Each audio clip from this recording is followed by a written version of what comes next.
Elephant in the Dome, the official podcast of the Washington State Senate Republican Caucus. I'm Trace Yelts with Senator Chris Gildon. So Washington's Climate Commitment Act, you may have heard of it. It's basically a cap and invest program that requires major emitters to pay for their carbon pollution. It's a cost, though, that utilities and fuel suppliers often pass along to consumers through higher gasoline prices and increased monthly electricity and natural gas bills. Todd Myers with the Washington Policy Center is kind of an expert on the CCA. He joins us today as well. And Senator Gildon, you know, you're asking the governor to suspend the Climate Commitment Act now. Why? Yeah, I guess, well, let's kind of set the stage a little bit before we get into all of that. And I want to talk to you about why this is important to me. And it's because of all the conversations that I've had with people all over the state. I was on an airplane coming back from a business trip just last night. And there was a lady and her daughter who were sitting next to me. And I got to talking to them a little bit. And she lives in Kent. But it turns out she's a retired public school teacher. And she told me, you know, she's now on a fixed income. She's getting pretty senior. And she has about $150 a month at the end of every month of disposable income. So all of these policies that I believe, and I think it's pretty well documented, that add to the cost of living, it really affects people like the lady on the plane ride last night. And I think it's very important. But before we get into that, Todd, thanks so much for getting on here with me. Yeah, thanks for having me on. Nice to chat with you. I really appreciate it. Can you kind of help us lay the stage a little bit and talk to us about what the CCA is, what it was supposed to do, and then maybe what it's actually doing? Yeah, so the Climate Commitment Act, it's a typical cap and trade program where you put a cap on the amount of CO2 emitting fuels that can be sold. So gas, diesel, natural gas. It also applies to electricity. It applies to home heating, natural gas. I think where it's most obvious is at the gas pump, but that's not the only place that it hits. And there's a couple of sort of goals behind it. The first is to drive the price of gasoline, diesel, natural gas up. That's a purpose of the program? That's yes. Yeah. That is a stated goal of cap and trade systems, which is to make it expensive to use CO2 emitting fuels as a way to encourage people to switch either to conserve electricity, conserve natural gas, buy a more fuel efficient vehicle, buy an electric vehicle. And so increasing the prices of those fuels, it's not just sort of a side effect. It is the goal. I don't think many people realize that part of this bill was literally designed to drive up the cost of fuel to change people's behavior. Yeah, that's right. Elsewhere, like in Canada, California has a similar system. In Europe, they openly say that is one of the goals of this. In Washington State, now what happens is sort of like British Columbia, for instance, they have a flat carbon tax, but then they rebate basically most of that carbon tax back to the residents. So what they do is they say, look, we're not trying to make money off of this, or they do make a little bit of money, but most of the goal is to drive up CO2 emitting fuels and have people switch to others. So that's the logic. Washington State, same as everybody else. The environmental community is very open about that. Of course, Governor Inslee was dishonest about that because he didn't want to pay the political price. Yeah, he said pennies for pennies, right?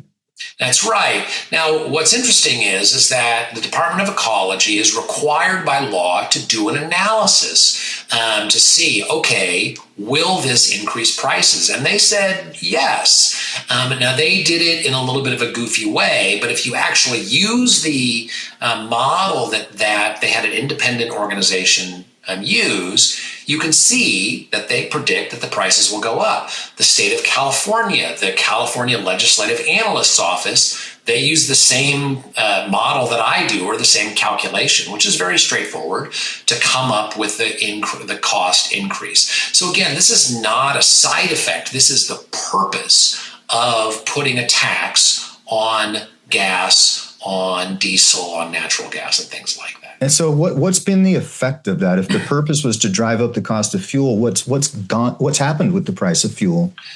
Yeah, so there's a fairly straightforward calculation. I won't get into the whole thing, but basically for every $1 per metric ton of CO2, that's how the permits are sold, it's about 0.9 cents. And so right now we're over $60 a metric ton.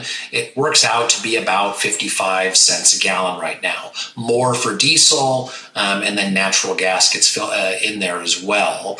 So right now we are paying about 55 cents a gallon more than we would without this. The result is that Washington State currently has the second highest gas prices in the country, and it is not an accident that the only state that is more expensive is California, which also has the same sort of cap and trade system and a tax on CO2 emissions.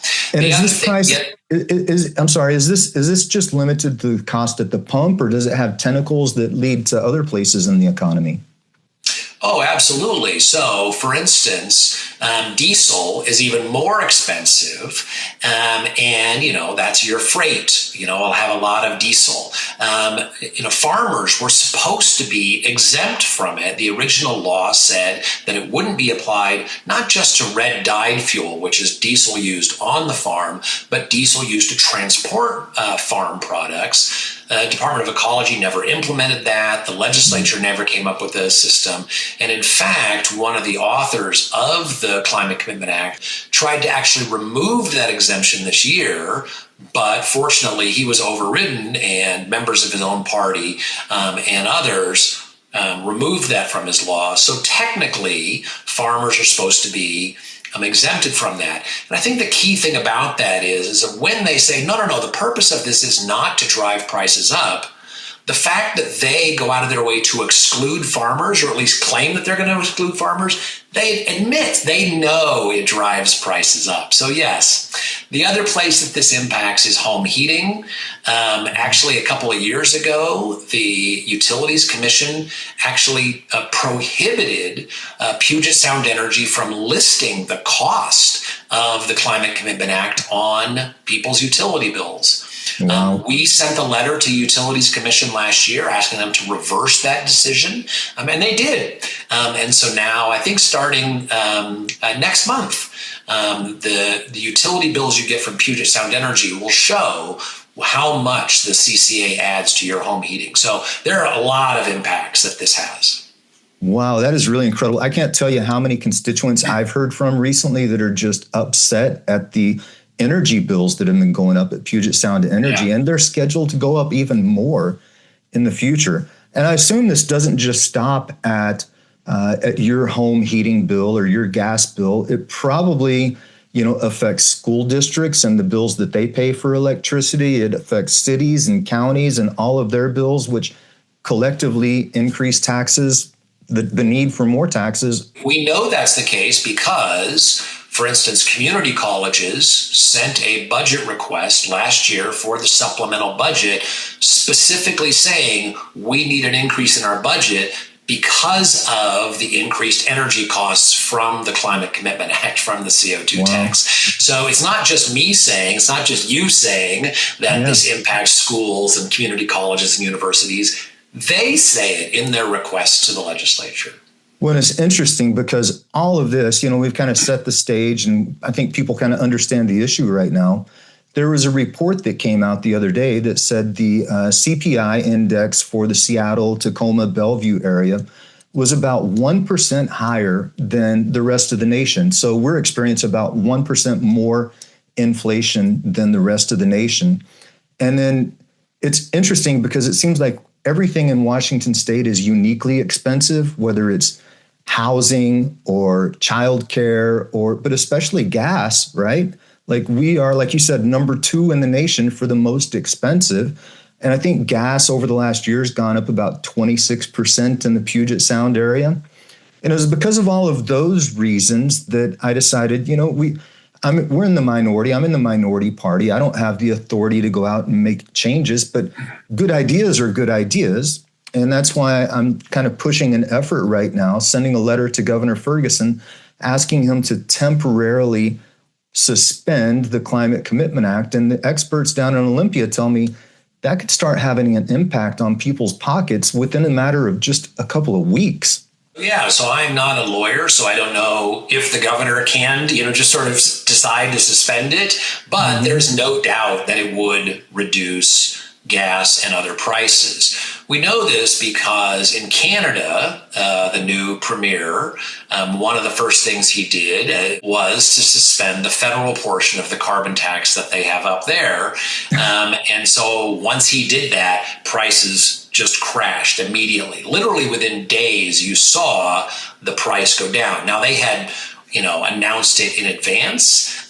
So they knew it was coming. And on the day that it went away, the prices went down very rapidly. So this is not speculation. It's not like we think it will go down. We know that prices will go down because we have experience, just recent experience from Canada doing this very thing. Wow, that's incredible. And yeah, the governor has the authority to do that if he chooses to do so. I'm not sure that he will take my recommendation, but you have to continue speaking truth, and you have to continue trying to work for your constituents, and not just your constituents, but people all across the state of Washington, like the lady on the plane who just has $150 a month at the end of every month for disposable income. It's just, these policies matter so much to people all across our state. So if we were to do that and we were to suspend, I don't want to stop helping the environment. I want to be environmentally friendly.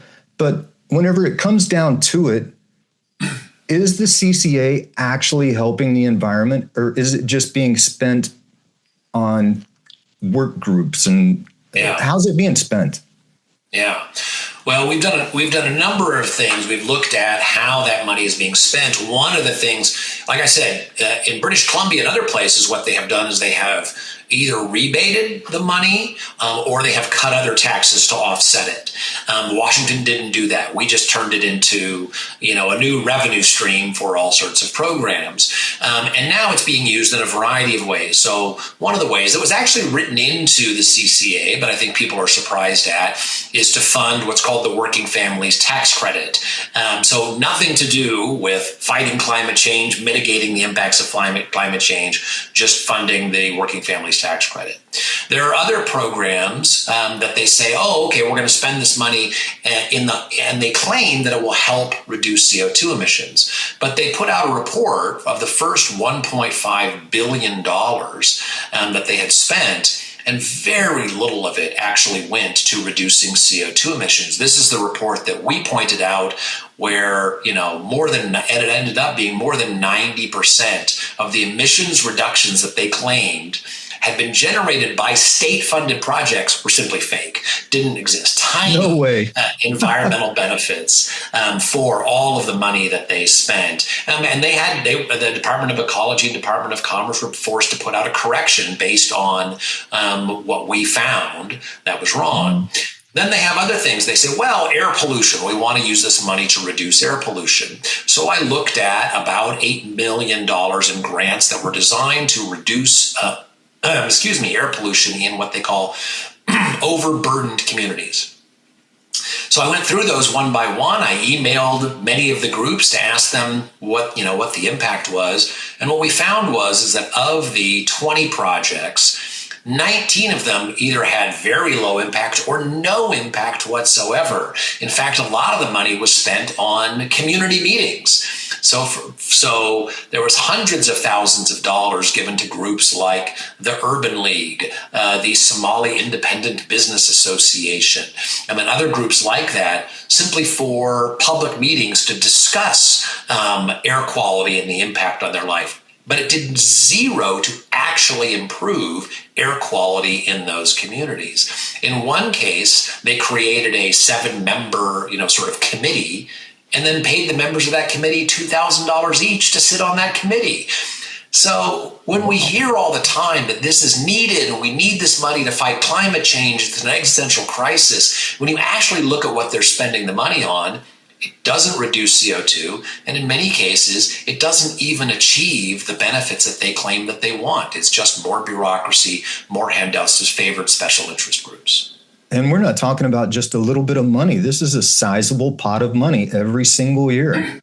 Yeah. Well, like I said, the report showing spending on the projects for just the first 2 years was $1.5 billion. And at a time when, yeah, exactly. And at a time when, we hear all the time, oh, we need more taxes, we need more money. And yet we're not spending the money that we have effectively. And I think it is really telling that the same people who say climate change is a crisis, an existential crisis, when they're given literally billions of dollars, they don't spend it on reducing CO2 emissions. They spend it on, more government, more bureaucracy, and special interest groups. Senator Gildan, we're just about out of time. I want to ask one question before we wrapped up here. And you're the budget lead for Senate Republicans. And I just wondered, would suspending this Climate Commitment Act cause any problems with the budget? Democrats say the budget is already, or we're learning that the budget's already out of whack. So I guess that's one question that we should answer. Yeah, the budget is always out of whack because they overspend every single year, Tracy. This is the problem. Just a year ago, we were facing what was a $7.5 billion budget shortfall, right?